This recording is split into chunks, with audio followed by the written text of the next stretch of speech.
Welcome back to the Bear Down Podcast on NCAA Football 14, guys, where it's all about everything Arkansas A&M.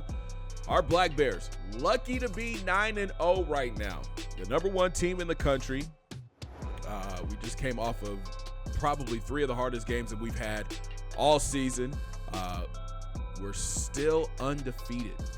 We're still 9-0. In today's video, man, we'll take a look back at the week that was. Get ready for the rest of the season, man. We've only got a handful of games left. We'll also look at the top 5 plays from the week, take a look at recruiting, and your awards semifinalist list is out. We'll take a look at that as well, but let's jump right in. So we've had these two games kind of marked on our schedule this season, man. We kicked things off against LSU out on the road in SEC country. We fought back and had to pull away in the fourth quarter to get the W, 49-35. And then we took on Texas last week, and we held on, 49-44. Both of them were incredible games. Let's take a look at the stats from each one. So here's the LSU game, man. 49-35 was the final. And as you can see, it was a shootout in the first half. We went into the half up 28-27. LSU came out in the third quarter, won that quarter, went into the fourth. And we finally pulled away 14 points in the fourth quarter, got us the win.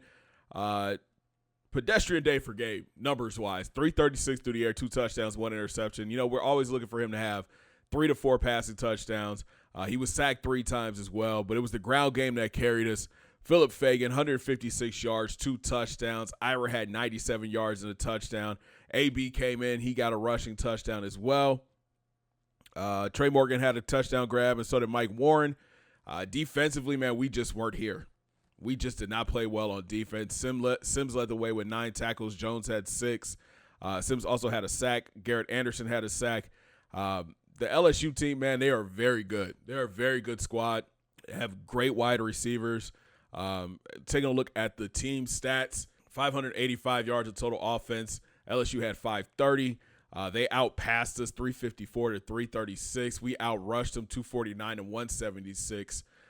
2 turnovers for LSU, 1 for us. I don't know, man. I don't know how we walked out of here with the win. Fourth quarter, man, we just flipped the switch and we were able to pull away. But it was a really good game. And this Texas game, man, woo! Talking about sweating one. As you can see, Texas won 10-7 in the first quarter. We had the lead into halftime, 14-13. Then the third quarter and fourth quarter was just a shootout. 35 points for us in the second half, 31 points for them. But we held on. And honestly, the big three really carried us. Gabe, 28 of 32 for 390, 3 touchdowns and 1 pick. On the ground, Philip Fagan had a monster day. 27 carries for 226, 3 touchdowns. Harris had 50 yards and a touchdown. But look at Trey Morgan, 13 grabs for 201 yards and 2 scores. He was the man. This Texas secondary could not hang with him. DT, 5 for 77 and a touchdown. Ashton, 4 for 23. Alexander had 2 for 47. Again, defensively, we just did not have it this week. Nick Ginn had 7 tackles. Bill Jennings, he's been playing lights out for us, man. Pick in each of the last 2 games. He had 5 with an interception. Brian Jones had 5 tackles and a sack. Bo McGee had 4 tackles and a sack. But again, I just felt like we could not stop this offense. We racked up 650 yards of total offense. They had 617. We gave up 284 yards on the ground. They outrushed us. We outpassed them. They had 333 yards. We had 390. We held them to 3 of 8 on third down. But look at the red zone numbers, man. They scored every time they were inside the red zone. Luckily, we were able to force 2 turnovers. Luckily, we were able to force a turnover. We've had 2 turnovers, a fumble and an interception. But the time of possession, I think that's kind of where we separate ourselves from this Texas squad. We held the ball for 21 minutes. They only held the ball for 10 minutes. So, you know, we were able to play ball control, keep the ball out of this. They have a very good run game. We were able to keep the ball out of their hands, and we walked out of here with the W. So let's take a look at the latest rankings from the BCS. And as you can see, we are the #1 team, but we're tied with Michigan right now. Michigan's 9-0. They're coming off an overtime win against Penn State, and they take on number 13 Indiana next. Auburn moves up a spot to 3. There's San Diego State, man. They jump up 3 spots to 4. Notre Dame's still hanging around. They're at 5. Penn State falls a spot to 6. You've got Washington cracking the top 10. They're up 5 spots. And you've got Ole Miss in at 8. Florida State falls 6 spots to 9 after losing to Clemson. And then Florida rounds out your top 10. You got Fresno State at 11. Tennessee is 12. Miami in at 13. And you've got Arizona down 6 spots to 14. There's Wisconsin in at 15. Indiana, they're in at 16. Texas falls a spot down to 17. You got Clemson at 18. Alabama down 9 spots to 19 after losing to LSU. TCU's 20. Then you got Oklahoma 21. South Alabama's 22. Navy in at 23. Mississippi State is 24. And Vandy rounds out your top 25. So here's a look at the Big 12 standings, and we're starting to pull away from the rest of the pack. We're 5-0 in conference play. Oklahoma is second right now. They're 4-1. There's TCU at 4-2. Arkansas 5-3. All of their wins came in conference play. Iowa State is 5th. They're 3-2. We play them next. Texas Tech in at 6. Oklahoma is 7. Texas. Sheesh. It started off so well for Texas this year, and they have kind of just fallen, man. They are 2-3 inside of conference. Baylor is 9. A-State is 10. And you've got K-State at 11. And Kansas rounds out your top 12. They are 1-4 in conference play, 2-7 overall. So let's take a look at the season stats so far. Gabe Perez having a monster year, man. Just shy of 3,000 yards through the air, 25 touchdowns with 7 interceptions. He's had a rough couple games with the interceptions, man. He's thrown 3 or 4 interceptions in the last 3 games. Hopefully, for the end of the season, we could get rid of this turnover bug, and we could continue this hot hand he's having through the air. I mean, he's averaging, 330 yards per game. The kid has a monster arm, and he's getting the ball to his weapons. This dude is going to be a first-round pick, if not the top pick in the draft. On the ground, we got Phillip Fagan over his 1,000 yards. He's got 187 carries, 1,216 yards with 20 rushing touchdowns. There's Ira, down year for Ira this year. 81 carries for 558 and 10 scores. AB, he's got 58 yards and 7 touchdowns. We're getting Mike Warren more involved into the offense, 44 yards on the ground. And there's Gabe down here with the touchdown. Ira's numbers, it's kind of disappointing. I feel like, we could get him a lot more carries. But when you have such a big back who has great speed, can break tackles, and has great vision, you got to feed him the ball, man. And Phillip Fagan is that guy. Ira, I feel like for us in this offense, he's not producing like he was a couple years ago. But I think, we're going to be riding our run game for the rest of the season, and especially into like the Big 12 championship and hopefully the bowl game. We could really get him going. Out wide, Trey Morgan leading the team, 55 grabs, 769 yards, 10 touchdowns. Fun fact about Trey Morgan, this is his first season with double-digit touchdowns. That is crazy, man. He is on track to go over 1,000 yards for his second season. But look at the progression throughout his career, man. A 4-year starter. This might be this honestly could be his best year catches-wise. He had a monster day last week versus Texas. We're looking to keep things going. I think we have 3 or 4 games left. Let's just keep feeding him the ball. Ashton Ryan, 35 grabs, 594 and 3 scores. Tariq, 30 catches for 612 and 4 touchdowns. Fred Foreman, 26 grabs, 441 and 2 scores. Mike Warren with 16 grabs for 192 and 3 scores. And then you got DT, 12 grabs, 181 and 2 touchdowns. To the defensive side of the ball, we go. Brian Jones on pace to have over 100 tackles this year. 84 so far, 24 TFLs and 5 sacks. Nick Ginn is second on the team with 49 tackles. Then you got Bill Jennings. He's having a monster year. Bill Jennings is having a really good year for us. 42 tackles, 3 TFLs. We'll take a look at his interceptions here in a few minutes. David Sims with 30 tackles. Casey Buchanan with 28. Dustin Carey has 27. Brian Charles with 26. Gross has 24. Matt Scott with 22. Bo McGee with 21. Then you've got Corey Bentley with 21 as well. Ben Bowen, 16 tackles. Garrett Anderson has 13. Caleb Walker with 11. Sack department, Brian Charles is leading the team with 6 sacks. Bryant Jones has 5. They've got Walker and Anderson and Gross each with 4. McGee has 2. Bentley has 2 as well. They have Williams, Lester, and Bowen each with 1. So does David Sims. I feel like our sack numbers, man, we have a better rotation this year than we've had previous years. I feel like we relied too much on Kyle Butler and Corey Mark the past 4 seasons. Now we've kind of balanced it out. Brian Charles is getting sacks. Caleb Walker's getting sacks. Garrett Anderson, the D tackle, is getting sacks. Dylan Gross is getting sacks. So where it would be, Mark and Butler with double-digit sacks, the other guys now are stepping up, and when they get in the game, they're bringing more pressure. Turnover department, like I said, Bill Jennings is having a hell of a season, man. 4 picks so far. He's on pace to break what he did last season. He leads the team right now. And you've got Matt Scott with 3. Matt's been playing kind of iffy the past couple weeks, man. He got burnt against LSU, and then he also got burnt against Texas. So hopefully he'll be able to step his game up the rest of the way. Nick Ginn, Bo McGee, Jermaine Coco, and Brian Jones each with 1 interception. Kick return game, Marquise Powers, 960 yards. He is due for a kickoff return touchdown. I feel like he has had chances this season, but he just hasn't quite got to the end zone. Hopefully the next 3 or 4 games he can make that happen. And in the punt return game, Tariq Larson back there, 319 yards returning. They're not kicking the ball his way. And when they do, it's like they're skying it, so he cannot return the ball.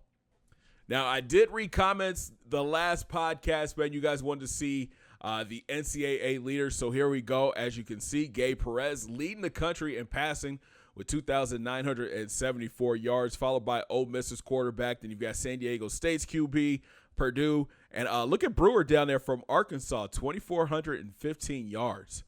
Here are the nation's leading rusher, Dean from Tennessee. He's got almost 1,500 yards. Same with Moore from Arizona. If you look at 8 right now, Philip Fagan creeping up that list. He could break into the top 5 if we keep giving him the ball, feeding him the ball, and he keeps doing what he's been doing, especially last week going over 200 yards. Out wide, this kid from South Carolina, Daniels, is having a monster year. 1,340 yards through 9 games. Morgan from Virginia has over 1,000 yards. And at the bottom of the list, number 26, Trey Morgan, 769 yards. In the tackle department, Brian Jones leads the nation with 83 tackles, followed by safety Nick Ginn. Then you've got White from Toledo. He's got 42. Bill Jennings has 40, and Hines has 37. QB pressure department, Baker from Hawaii, monster year, 10.5 sacks, followed by Ray from UNLV. He's got 8.5. Jones has 7.5 from Stanford. Lee was 7.5 from, is that Army? And then Smith from Mississippi State. He's got 7.5. Bryant Charles, 20th on the list with 6 sacks. And finally, interception department, Kennery from Auburn has 6 picks. That's tied with Tate and Ridgeway. Tate is from Ball State. Ridgeway from UTEP. Harris from FAU has 5 picks. Smith from San Diego State has 5 picks. And Bill Jennings is 13th with 4. Award semifinalists were named this week, and a lot of A&M players are up for some big awards. We'll kick things off with the Maxwell, and it looks like Jamal Williams from San Diego State is the leader so far. He's having a great year, 2,479 yards through the air, 419 yards on the ground, 35 total touchdowns. Philip Fagan is second. You got Strope from Iowa State, who we're playing this week. And then you've got Gabe Perez in at 6. For the Walter Camp Award, Philip Fagan, number 1 on this list ahead of Dean Williams from San Diego State, the quarterback, and Strope from Iowa State. The Bednarik, Brian Jones, and Bill Jennings, 1-2 on this list. And you've got Ginn in at 6. Brian Charles and Matt Scott are 9 and 10. The Nagurski, so far, Brian Jones is leading the way. And then there's Brian Charles down there at number 8. For the O'Brien Award, Jamal Williams is first place ahead of our quarterback, Gabe Perez. He's second. It's got to be the rushing yards and the rushing touchdowns that has Williams number one on the O'Brien list. For the Doak Walker Award, Philip Fagan is number one on that list. The Biletnikoff, Jason Christensen from Auburn, he's number one on the list with 47 grabs for 792 yards and 13 scores. Here's Steven Daniels, the wide receiver from South Carolina, and look at his numbers. 97 catches, 1,340 yards, and 10 touchdowns. This kid is a beast. 5'9", 183 with 97 grabs. Sheesh. Then you've got Chad Williams from Ole Miss, George Cooper from South Alabama, and there's Trey Morgan in at 5. For the Mackey Award, Carl Matthews, the number one tight end. He's over at North Texas, 55 catches, 923, and 12 scores. You've got Paul Wright from Marshall, 58 catches, 811 yards, 10 scores. Alfred Jude from Wisconsin, 41 catches, 501, and 6 scores. And then there's our true freshman, Ashton Ryan, 35 grabs, 594, and 3 touchdowns. Nobody on the offensive line list, which is kind of disappointing. But as we go over to the Lombardi Award, Brian Charles is number one on this list with 6 sacks. But then you've got Dylan Gross and Caleb Walker at 4 and 5. The Best Linebacker Award, Brian Jones. He should walk away with this one, man. He's having an incredible senior campaign. Thorpe Award, Bill Jennings, number one on this list. Kind of a shocker for me. He's got 6 interceptions and a touchdown. Kennery is second on this list. He's got 4 interceptions and a touchdown. Sorry about that. Kennery has the 6 picks. Then you've got Nick Ginn on this list in at 3. Matt Scott is 5. For the Ray Guy Award, Jacob Williamson is second, man. Listen, he has been amazing this year. He's got 4 kicks inside the 20. We punted the ball 13 times this year, but this dude's leg is so strong, and he's very accurate. Hopefully he can walk away with that. That'd be one of the first times we've ever won the Guy Award in this dynasty. And in the return game, man, best returner so far is Antonio Brown from Notre Dame. He's got a kickoff return for a touchdown. But again, I think if Marquise Powers can get just one return, this will be his award to win. So let's take a look at the race for the Heisman. And voters have Philip Fagan as the number one player on their short list, followed by Bobby Dean from Tennessee, Jamal Williams from San Diego State. Then you have Lee Peterson, the running back from Penn State, and Paul Thompson from Fresno.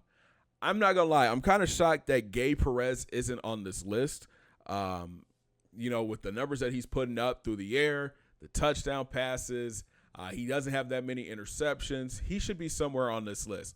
If I had to guess, he's probably 6th or 7th. Yeah, I just wanted to check this out. Williams has 31 touchdowns through the air. Tim Rogers has 30. Adam Bell from Ole Miss has 27. Maxwell has 25. McCormick has 25, and Gabe has 25. Interception-wise, he has 7, so that's not too bad compared to 8 from Rogers. So he has the second most interceptions out of the top quarterbacks as far as touchdowns. Okay. All right, guys, it is time for my favorite part of the podcast, the top 5 plays from the week. We had really good games this past week, man, so there are a lot of plays to go through, but let's take a look what we came up with, man. Here's number 5. 2nd and 1. Pass. Picked off. Let's go. Bo McGee. Woo-hoo-hoo-hoo-hoo. Bo McGee with the play of the game. Give me that. Yes, sir. Number 4. 5 wide. We got to get this first. Come on, boys. There it is. That's a touchdown. That's a touchdown, Trey. That's a touchdown, Trey Morgan. Woo! Touchdown, Bears. What a throw, Gabe. Here's number 3. And Twins left. Here comes Lawson in motion with Harris. Ira gets the handoff. Oh, a lot of room out here. A lot of room. Spin. Woo! Got him. Made him fall. Come on. Let's go, Ira. Great run, baby. 41 yards. Yes, sir. Yes, sir, Ira. That's what I like to see. Way to set up the spin move, too. Sheesh. Boy, where you going? Number 2. 2nd and 10. We go 4 wide. Trips to the right. Oh, man, they're triple covering Trey Morgan out here. Oh, God, I had O. There you go, Trey, get in there. Let's go, man. Trey Morgan in the end zone. Touchdown, Bears. Let's go, man. Great patience. Gabe, great patience. And the best play from this past week in at number 1. 2nd and 10, 3 wide. They're in the gun. Watch the screen. No screen. Check down is there. There you go, Bill. Come on, Bill. Come on, Bill. Come on, Bill. Get that sideline, Bill. To the house, Bill Jennings. Yes, sir. Yes, sir. Touchdown, Bears. Don't test me. Do not test me. Bill Jennings with the pick 6. It's always fun to go back and look at those plays, man. What great games we had this past week. If you guys ever see something that you think should be deemed the play of the week, make sure you drop the time code down in the comments section and let me know. But it's time to hit the recruiting trail, man. We have 2 prospects on campus this week. Wide receiver Kyle Holloway from North Carolina and defensive lineman Jesse Henry. We'll take a look at those guys here in a minute, but we've got to update you guys on some movement on our board. So we did lose out on one of our top players this season, man. C.J. Bailey, the big defensive end from Aliquippa, PA, 6'1", 262. He decided to stay at home, and he's headed to Penn State. We might have to put the Nittany Lions on our schedule next season just to see how good this kid is, man. He ran a 4.5 40 at his high school combine. That's impressive for somebody 262. Honestly, that is a tough loss for our defensive line. I think Bailey could have came in and really, shaken things up and pushed for playing time. But we still have Jesse Henry, the number 67 defensive end on our board, 6'2", 250 from Florida. He's not fast, but he's got solid traits, 77 speed, 84 acceleration, a great power move, can get off of blocks, solid tackler, and solid play rec, and great block shedding for somebody who's going to come in as a true freshman. We are losing a lot on our defensive end this year. 3 starters, Gross, Charles, and Bentley, are very productive for us this year. So we're going to be looking for guys that could come in and kind of fill those gaps, and I think Jesse Henry is one of those guys. Another player that we're kind of keeping our eye on is Blake Hardy, an outside linebacker from Simpsonville, South Carolina. He's 6'5", 242 pounds, number 28 prospect in this class. He's a 3-star. But I think if we are able to sign him, we could move him down to the defensive end position. Great speed, 83 speed. He's just not very agile. His acceleration isn't quite there. But I think with his size, his tackle ability, and has great finesse and power moves, he could be a solid defensive end for us in the future. We have a great defensive line coach, and I think once he gets his hands on Hardy, he can mold him into a really good player.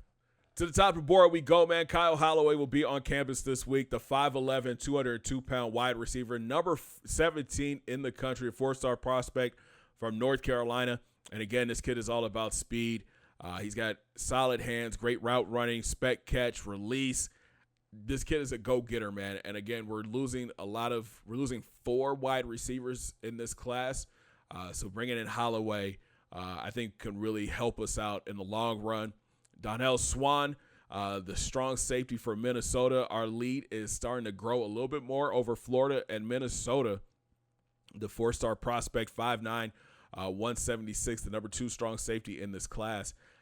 He's not the fastest, not the greatest coverage ability, but I think he's a solid player, man. 97 press, that's really impressing me. And I think if he had 1 year to sit behind Nick Ginn, his sophomore year, Swan could come in and be a starter. Then there's athlete B.J. Holland from Alaska, 6 foot, 194, a 4-star prospect. He's a true athlete, man. This kid can play all over the field, 93 speed, great zone coverage and man coverage. He can catch. He can run routes. He's a quarterback. He can carry the rock. Swiss Army knife, man. I think he could play both sides for us. I think more of a free safety for him or a wide receiver. Brandon Bain, the 4-star athlete from New Jersey, 6'2", 225. Our lead is starting to grow over Tennessee, Pitt, Bama, and Notre Dame. Starting to pull away for him, man. 91 speed, 87 acceleration. This kid is a running back. Like we've talked about it in the comments section. This kid is a running back. Elusive, trucking, spin move, stiff arm, great carrying. He's got a solid juke move. He's a big boy. He's going to be a bruiser at 6'2", 225. And here's a hometown boy for us, man. Brandon Campbell from Stuttgart, Arkansas, 6'1", 179, the number 75 ranked corner in this class. We want to keep guys at home, man. 92 speed, 89 agility, 84 acceleration, solid zone coverage ability. I think moving him to a safety position would probably fit him best. But, again, I like to, go after players close to home. And I would like for this kid to really stay close to home. He could be a project for us. Maybe his junior year, senior year, he can finally get a start or push for starting time. But I really like his 92 speed and that 78 zone coverage. So I want to add more depth on our offensive line. This is Jay Bracken from Michigan, 6'6", 285, a JUCO sophomore. He is a 3-star prospect, the number 90 ranked tackle in this class. 81 pass block, 81 run block, and 84 impact block with 79 strength. I think with Dodd graduating this season at right tackle, we're going to be looking to fill that spot.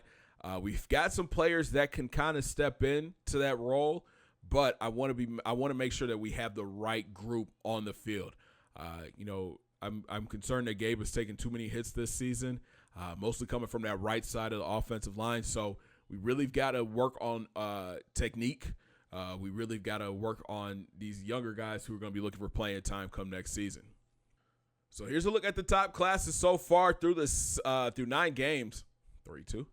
So here's a look at the top classes so far through 9 games. Michigan has the number 1 class right now with 15 prospects, 3 5-stars. Then you've got Clemson in at 2. They're 17 prospects with 1 5-star and 1 5-star and 5 4-stars. LSU is 3rd with 16 prospects. You got Notre Dame 4th. We're sitting at 5 with our 9 prospects. Mississippi State is 6. Penn State is 7. You've got Nebraska in at 8. And Indiana is 9. And Washington rounds out your top 10. So, fellas, we have 3 games left in the regular season.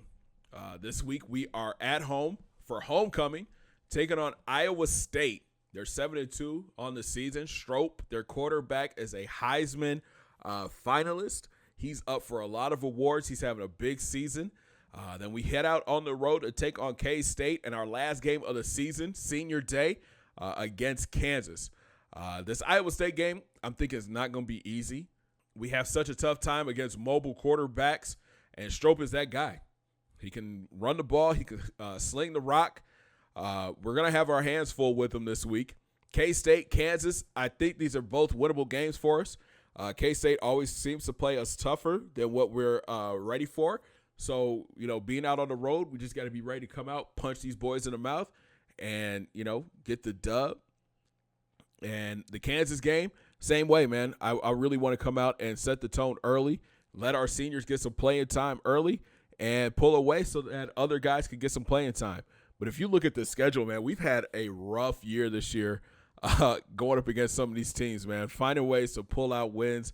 The Texas game by 5, LSU by 14, A-State by 2. We had blowouts earlier, you know what I mean? We blew out a lot of teams, but these last 3 games, man, these teams have played us real tough. I think Iowa State's going to come out, give us a hard time, but I think we can handle K-State and Kansas. So like I said, 3 games left in the season, and we kick things off at homecoming, man, as we welcome the 7-2 Cyclones to town. We're going to have our hands full with Stroke, but I think our boys are ready to come out and play, man. But if you guys enjoyed this video, make sure you smash that thumbs up button. Subscribe if you're brand new. Don't forget to ring that bell, join the Noti Squad, and make sure you guys hit those links down in my description. Follow your boy on Facebook, Twitter, and IG, and come through and join the Discord fan for exclusive content. And we'll talk from homecoming in the den as we welcome the Cyclones to town. Have a great day, guys. 2 fingers in the air. Peace. Big thank you to all the members of the channel and the Patreons. If you would like to become a member or a Patreon, hit the links down below in my description.